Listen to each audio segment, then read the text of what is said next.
D'une sauvagerie extrême au domicile du fils de Latifa Ibn en début de soirée. 3 agresseurs pénètrent au domicile. L'un des fils est avec un ami qui est là et ils prennent peur, bien évidemment. Ils courent au fond du domicile où se trouve une cour pour se réfugier.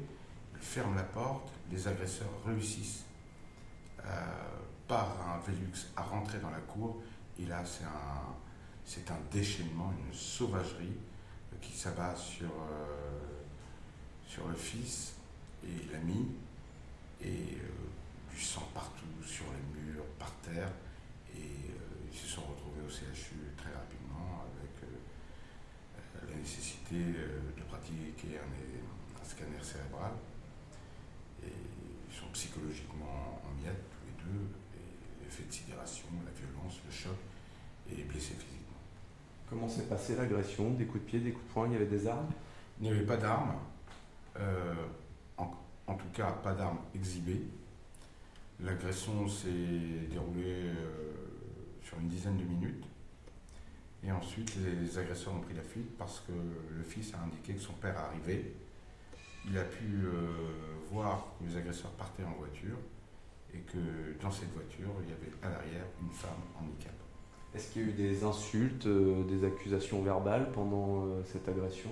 Aucune insulte, aucun mot, rien n'a été dit de la part des agresseurs.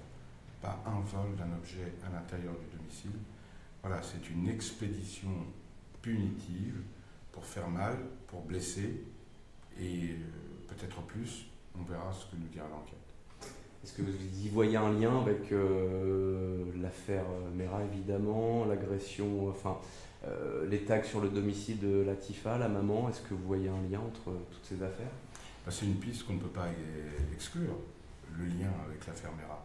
Ça avait été une des pistes de l'enquête, dans la mesure où le procès qui a condamné Abdelkader Mera pour complicité a eu lieu en avril.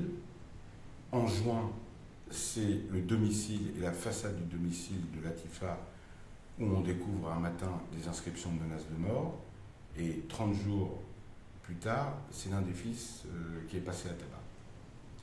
Donc le lien, nous verrons ce que les enquêteurs pourront trouver sur cette piste qui n'est pas à exclure.